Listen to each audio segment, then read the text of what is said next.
Rajasthan Royals stay alive. Vaibhav Suryavanshi ఒక master class display of brutal hitting చూపించాడు. 10 సిక్స్లు 7 4లు కొట్టిన 93లో 88 బౌండరీస్ లోనే వచ్చేసాయి.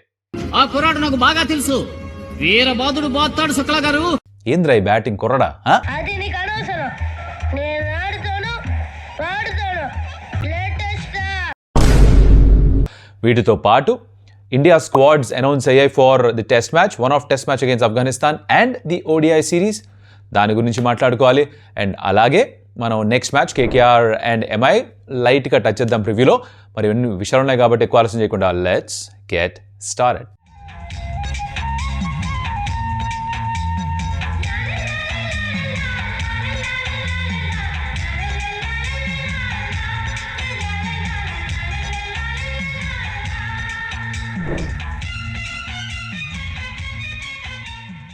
Welcome to stump tales. నా పేరు కౌశిక్. ఇంట్రెస్టింగ్ మ్యాచ్ జరిగింది అట్ జైపూర్. ఫస్ట్ టైం ఈ సీజన్ మొత్తంలో కూడా ఫైనల్గా జైపూర్లో ఒక మ్యాచ్ గెలిచారు రాజస్థాన్ రాయల్స్. టాప్ పర్ఫార్మర్స్ ఎవరు for Lucknow super giants? Obviously one is Mitch Marsh. తను 96 పరుగులు స్కోర్ చేశాడు. He went ballistic once again. Jofra ఆర్చర్ని స్టెప్ అవుటే ఒకసారి మిడ్ ఆఫ్ పని చోటు కొట్టాడు బిగినింగ్ ఆఫ్ ది మ్యాచ్లో. I don't know if you saw that. Mind దొబ్బింది ఆ షాట్ చేసిన తర్వాత. Generating so much of power to hit over mid off. ఒక 145 km/h వేగంతో వేసే బౌలర్ని ఇస్ సంథింగ్ ఎల్స్. ఎలా చేస్తాడో ఏం చేస్తాడో మంచిగా తెలియాలి. తన ఓపెనింగ్ పార్ట్నర్ జాష్ ఇంగ్లిష్, తను కూడా ఒక 60 స్కోర్ చేశాడు కేవలం 4 బాల్స్లో. Strike rate of 208. He was also great. Opening partnership 105. Interestingly Rajasthan Royals వరుసగా 4వ మ్యాచ్లోట ఓపెనింగ్ వికెట్కి 100 కంటే ఎక్కువ పార్ట్నర్షిప్ ఇవ్వడం తడగొట్టట్లా. Jofra Archer was phenomenal at the beginning. కానీ టోర్నమెంట్ ముందుకెళ్లే కొద్దీ వాళ్ళు పవర్ ప్లేలో వికెట్స్ రావట్లేదు, ఎర్లీగా వికెట్స్ తీసుకోవట్లేదు, ఆపోజిషన్ చాలా రన్ స్కోర్ చేస్తున్నారు. ఇక్కడ పుల్ బ్యాక్ చేశారు కాబట్టి సరిపోయింది. బౌలింగ్ పరంగా మాట్లాడితే యశ్రాజ్ పుంజా బిష్నోయ్ని కాదనుకొని పుంజాని ఆడిస్తున్నారు. తను 2 వికెట్స్ అందించి పెట్టాడు. తర్వాత జోఫ్రా ఆర్చర్కి ఒక వికెట్ వచ్చింది. Now it's time to talk about the most important over in the match. And అది మనం మాట్లాడుకోబోతున్నాం ఇన్ ద నెక్స్ట్ సెగ్మెంట్. ఏంటది మీకు తెలుసు? చెప్పండి అదవాడు. 3, 2, 1 గో. జోఫ్రా ఆర్చర్ వేసిన 20th over. Now why is this important in the context of the game? చూస్తే కనుక 220 score చేశారు. మ్యాచ్ 19.1 దాకా వెళ్ళింది. ఇంకొక 15 రన్స్ ఆర్ అంతకంటే ఎక్కువ రన్స్ ఉన్న ఓవర్ వస్తే కథ వేరేగా ఉండేదేమో, ఎవరికి తెలుసు. మొమెంటం ఎల్ఎస్జీ వైపు ఉండేదేమో, ఎవరికి తెలుసు. కానీ 20th ఓవర్ ఏదైతే జోఫ్రా ఆర్చర్ వేశాడో, ఫస్ట్ బాల్కి రన్అట్ రిషబ్ పంత్, దాని తర్వాత డాట్ బాల్, దాని ఒక 4 వచ్చింది. అది కూడా ఎడ్జ్ తగిలి షార్ట్ సర్మెంట్ వైపు నుంచి వెళ్ళిపోయింది. నో బాల్ కాదా అని ఒకసారి డిఆర్ఎస్ తీసుకుని అది వర్కౌట్ కాలేదు. దాని తర్వాత మళ్ళీ మన మిచ్ మార్ష్ రన్అట్ అయ్యాడు. లాస్ట్ బాల్కి ఆయుష్ బడని బౌల్డ్ అయ్యాడు. It was a 5 run over. 3 wickets పడ్డాయి for the team in that over. And Jofra Archer was amazing.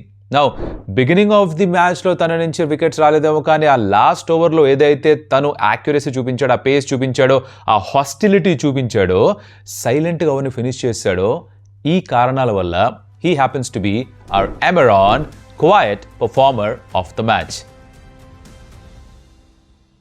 మీ ఉద్దేశంలో ఎవరో అది you can let me know in the comments. అమెరాన్ అని పెట్టి మీ ఉద్దేశంలో ఏ player quiet performer of the మ్యాచో you can let me no.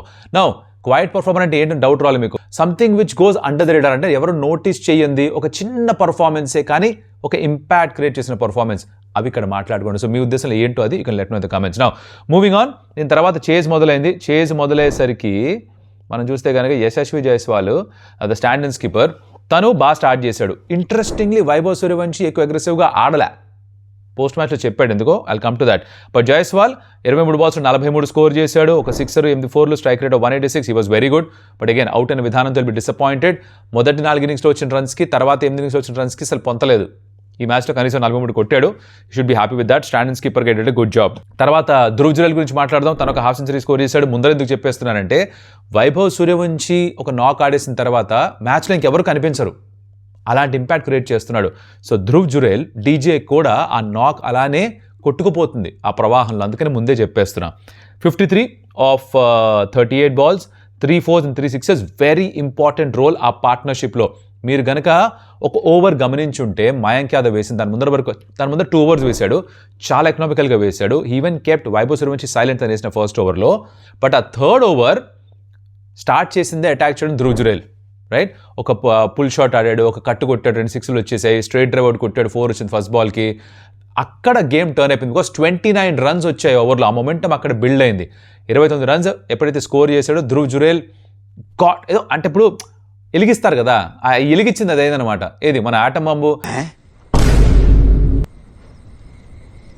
Lakshmi bomb వెలిగించాలంటే ఆ నిప్పు కావాలి కదా, అది అంటించాడు Dhruv Jurel. That is what I felt. So very good knock by him. ఆ partnership was very important. Partnership of course dominate చేసింది Vaibhav Suryavanshi. Let's talk about the boss baby now different kind of innings. Because తను post match మాట్లాడుతూ చెప్పాడు that ఈ match నేను అనుకున్నాను కొంచెం సమయం గడుపుదాం ఇక్కడ, ఇనిషియల్గా కాస్త టైం తీసుకుందాం, కొంచెం సెట్ అవుదాం, నేను ఎక్కువసేపు ఆడితే టీంకి మంచిది, నాతో పాటు ఆడుతున్న బ్యాటర్ కూడా మంచిది అన్న ఒక ఆలోచన ఉండింది నాకు. దాన్నే ఇంప్లిమెంట్ చేసే ప్రయత్నం చేశానన్న. 15 సంవత్సరాలకి ఇలా ఆడడమే గొప్ప అనుకుంటే ఇలా ఆలోచించగలడం ఇంకా గొప్ప. 15 ఏళ్ళకి మీరు ఏం చేస్తున్నారు అసలు ఆలోచించండి. ఇంత maturity thinking wise now facing thunderbolts like 140-150 km/h వేగంతో వస్తున్న బాల్స్ని ఎదుర్కోవాలి. భయం లేదు, బెరుకు లేదు, టాలెంట్ ఇంత ఉంది. కారణ జన్మడేమో క్రికెట్ ఆడడానికి పుట్టినట్టుగా ఉన్నాడు ఈ కుర్రాడు. I hope he stays really fit, he stays hungry for the game and he stays grounded. ప్రస్తుతానికి ఇప్పుడు ఎలా ఉన్నాడో కుర్రాడు, పిల్లాడు అలానే ఉండాలని కోరుకుంటున్నాను నేను. మెచ్యూరిటీ ఉంది, గేమ్ పట్ల ఒక రెస్పెక్ట్ ఉంది, ఒక ప్రేమ ఉంది, అది అలానే కంటిన్యూ అవ్వాలని కోరుకుంటున్నాం. సీజన్లో ఇప్పటిదాకా 52 సిక్స్లు ఏమో కొట్టున్నాడు. 59 happens to be the all time most number of sixes ఒక సీజన్లో క్రిస్ గేల్ స్కోర్ చేసింది. అది స్కోర్ చేసిన 2012లో. అప్పుడు వైభవ్ సూర్యవంశీ మరి డైపర్లు వాళ్ళ అమ్మ వేసారో తెలియదు కానీ సంవత్సరం ఎంత ఉంటుంది కుర్రాడికి అంతే. 2010-11 పుట్టుండాలిగా, 2011 పుట్టినట్టున్నాడు.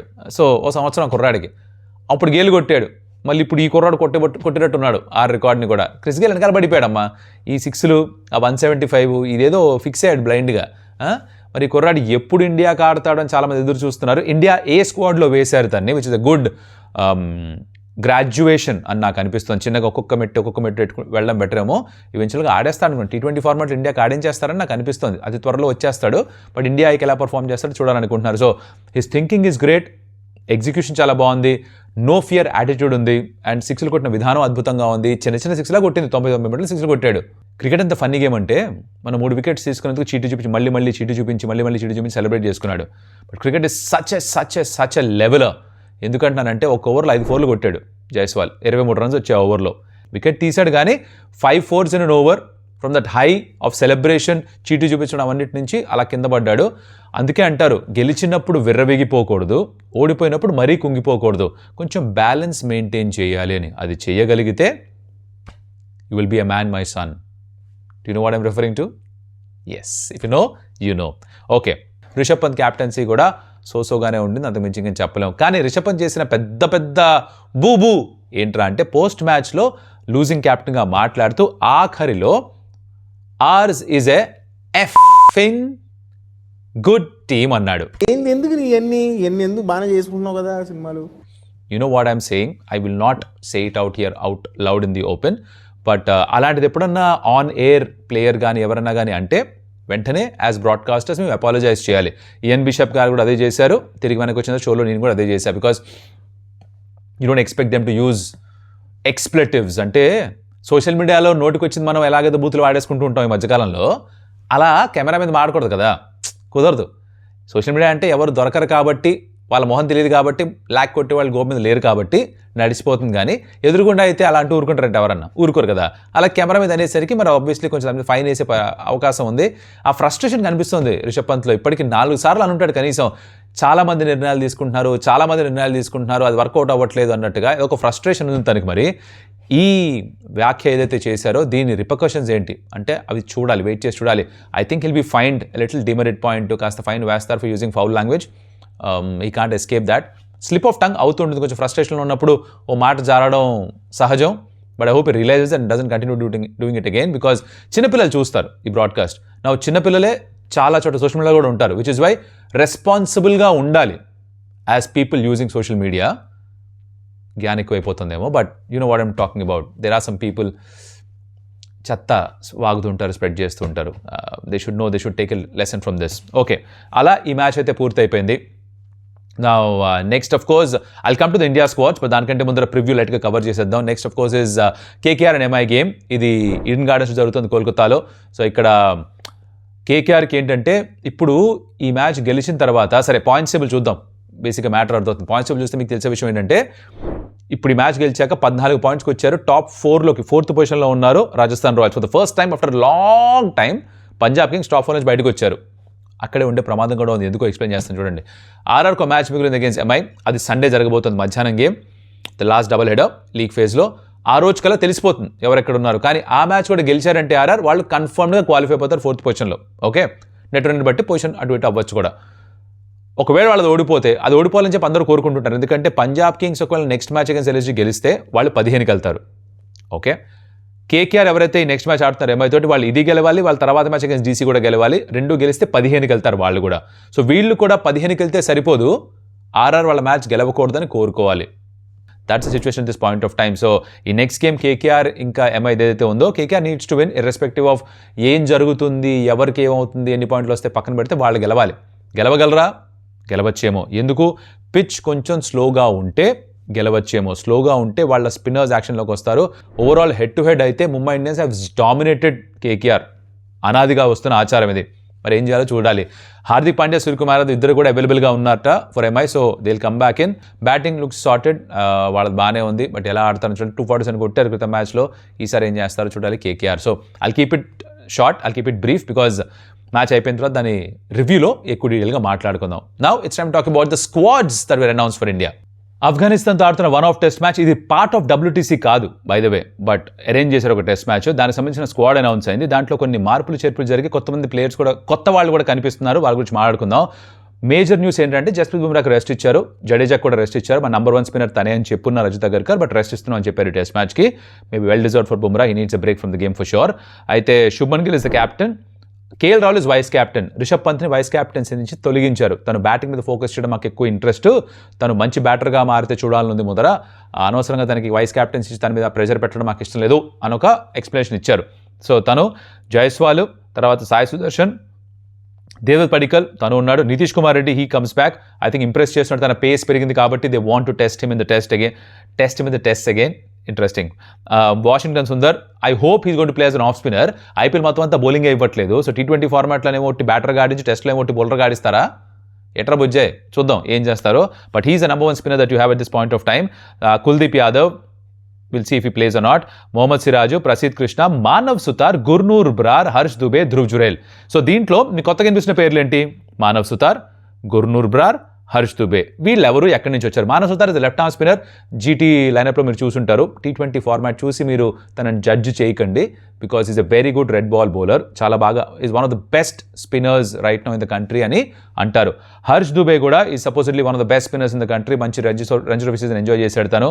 దాన్ని కూడా తీసుకున్నారు. గుర్నూర్ బ్రార్ ఎవరు అడిగితే కనుక he 6 foot 5 inch tall fast bowler from Punjab. తను ఐ థింక్ కొన్ని ఇండియా గేమ్స్లో కూడా బాగానే పర్ఫామ్ చేస్తున్నట్టు. ఒక రంజీ ట్రోఫీ మ్యాచ్లో 5 wicket haul తీసుకున్నట్ట. ఇన్ఫాక్ట్ తను గుజరాత్ టైటన్స్ స్క్వాడ్లో కూడా ఉన్నాడు. తన బౌలింగ్ చూసి కెప్టెన్ శుభ్మన్ గిల్ చాలా ఇంప్రెస్ అయ్యారట. So he's put in a good word is what we believe. And of course Shikhar Dhawan కూడా తెగ ఇంప్రెస్ అయ్యారట తను చూసి. ఆశీష్ నెహ్రా తన అడుగుజాడల్లో ఆర్ అదర్ తన కోచింగ్లో ప్రస్తుతానికి ముందు అడుగు వేస్తున్నాడు ఈ కుర్రాడు. ఒక డిసప్పాయింట్మెంట్ ఏంటంటే అకీబ్ నబీ లేకపోవడం. 60 wickets తీసుకున్న రంజీ ట్రోఫీలో మీరు వన్ ఆఫ్ టెస్ట్ మ్యాచ్లో తనని ఇంక్లూడ్ చేయలేకపోవడం ఏంటి అన్నది నాకు అర్థం కావట్లేదు. So what does he have to do to get a place in a test match? Again తనని ఐపీఎల్లో చూసి జడ్జ్ చేయకండి. రెడ్ బాల్ ఫార్మాట్లో 60 wickets తీసుకున్న J&K రంజీ ట్రోఫీ గెలిచారు. రంజీ ట్రోఫీ గెలిచినందుకు మరి ఆ ప్లేయర్స్కి, ఆ స్టేట్ నచ్చిన ప్లేయర్స్కి what's the benefit out of that? అంత బాగా పర్ఫామ్ చేసి గెలిచిన తర్వాత, డొమెస్టిక్ ఛాంపియన్షిప్ గెలిచిన తర్వాత టెస్ట్ ఫార్మాట్లో జనాలు ఎక్కడున్నారు? That something that needs an answer. Some time ఇప్పుడు వస్తుందేమో, మేబీ ఈ సిరీస్ తర్వాత నెక్స్ట్ సిరీస్కి తీసుకుంటారేమో. వన్ ఆఫ్ టెస్ట్ మ్యాచ్ కాబట్టి ఎక్కువ మ్యాచ్లు ఉన్న సిరీస్ ఇద్దాం అనుకుంటున్నారు, మనకు తెలీదు. బట్ తనని పిక్ చేయలేదు. సో ఇది టెస్ట్ స్క్వాడ్ ఫర్ ఆఫ్ఘనిస్తాన్. తర్వాత ODI స్క్వాడ్ కూడా అనౌన్స్ అయింది. ODI స్క్వాడ్ చూస్తే కనుక Rohit and Virat Kohli back. Of course Shubman Gill is the captain. Rohit Sharma, Hardik Pandya వీళ్ళు subject to clearance of fitness ODI ఆడడానికి. Shreyas Iyer as vice captain, that's great news. KL Rahul, Ishan Kishan, Hardik Pandya, Nitish Kumar Reddy, Washington Sundar again, Kuldeep Yadav, Harshdeep Singh, Prasidh, Prince Yadav, Gurnoor Brar again and Harsh Dubey. So again కొత్త వాళ్ళు ఎవరు ఇక్కడ? ప్రిన్స్ యాదవ్, గుర్నూర్ బ్రార్, హర్ష్ దుబే. ఫస్ట్ మనం ప్రిన్స్ యాదవ్ గురించి మాట్లాడదాం. I think he's T20 format చూసే ODIలోకి తీసుకొచ్చినట్టుగా అనిపిస్తోంది. నా 4 ఓవర్స్ని 10 ఓవర్స్లోకి ట్రాన్స్లేట్ చేయగలడా చూడాలి. He's done well. పవర్ ప్లేలో వేసే 1-2 ఓవర్లు బాగానే వేస్తాడు, మిడిల్ ఓవర్స్లో బాగానే వేస్తాడు, డెత్ ఓవర్స్లో బాగానే వేస్తాడు. కానీ 4 ఓవర్లు వేయడం, 10 ఓవర్లు వేయడం అది కొంచెం వేరే. అది ఎంతవరకు అవకాశం వస్తే దాన్ని ఉపయోగించుకోవడం చూడాలి. But is work really hard. India ఆడడం తన కలని చెప్పాడు, అది నిజమయ్యే పరిస్థితిలో అనిపిస్తుంది. ఇండియా ఏ స్క్వాడ్ అనౌన్స్ దాంట్లో తను లేకపోతే నేను కూడా సర్ప్రైజ్ అయ్యా, బాగా పర్ఫామ్ చేస్తున్నాడు కదా, అవకాశం ఇచ్చి ఉండొచ్చు కదా అని. బట్ ఇవ్వలేదు. ఇక్కడ ఆడుతున్నాడు తను ప్రిన్స్ యాదవ్. నితీష్ కుమార్ రెడ్డి గురించి మాట్లాడుతూ అజిత్ అగర్కర్ చైర్మన్ సెలెక్టర్స్ ఏమన్నారంటే is really impressed us with the developments that he's had. అదే పేస్ ఏదైతే ఇంప్రూవ్ చేశాడో అది బాగా నచ్చింది మాకు, అందుకని దానికి ఎక్కువ అవకాశాలు ఇద్దామని అనుకుంటున్నాము, ఎస్పెషల్లీ వైట్ బాల్ ఫార్మాట్లో అని ఫిక్స్ అయ్యారట. 2027 ఓడియా వరల్డ్ కప్కి సంబంధించి they want to build some seam bowling allrounders for sure. Hardik Pandya ఒకరైతే నితీష్ కుమార్ రెడ్డి కూడా ఉండాలి అని ఒక ఆలోచనతోటి నితీష్కి ఎక్కువ అవకాశాలు ఇస్తున్నారు. దీన్ని బట్టి మీకు అర్థం అవ్వాలి దట్ సీమ్ బౌలింగ్ ఆల్రౌండర్స్ ఒక రేర్ కమోడిటీ. ప్రతిసారి చెప్పే విషయమే. 140 కనుక హిట్ చేయగలిగితే కన్సిస్టెంట్గా is going to be a very good asset for sure. Control పెరగాలి, he will work on that. 2 వారాల్లో పేస్ ఇంక్రీజ్ చేశాడు, 2 నెలలు ఇస్తే కంట్రోల్ రాదా? వస్తుంది. Just about bowling more number of overs, but very happy for him. ఇది ODI squad అనమాట. Glad to see Rohit and Virat back. Of course Indian కలర్స్లో ఓడిఐ ఫార్మాట్ మాత్రమే ఆడుతున్నారు, but subject to fitness clearance అన్నారు. ఆ hamstring injury for Rohit Sharma అది పూర్తిగా clear అవ్వాలి, హార్దిక్ పాండ్యా బ్యాక్ స్పాసన్స్ పూర్తిగా క్లియర్ అవ్వాలి. ఇవి జరిగితే వీళ్ళు ఓడిఐ ఆడతారు అనమాట. సో ఇది బేసిక్గా స్క్వాడ్స్. ఈ స్క్వాడ్స్లో ఎవరి ఇంక్లూజన్ మీకు సర్ప్రైజ్ చేసింది, ఎవరి లేకపోవడం మీకు ఎక్స్క్లూజన్ మీకు కొంచెం షాక్ కలిగించింది, let me know in the comments. And thanks for watching the video so far. Like the video, share with your friends and subscribe to Stamp Tales. మనకు మళ్ళీ కలుస్తా. అప్పటిదాకా సెలవు. అడియోస్ అమిగోస్.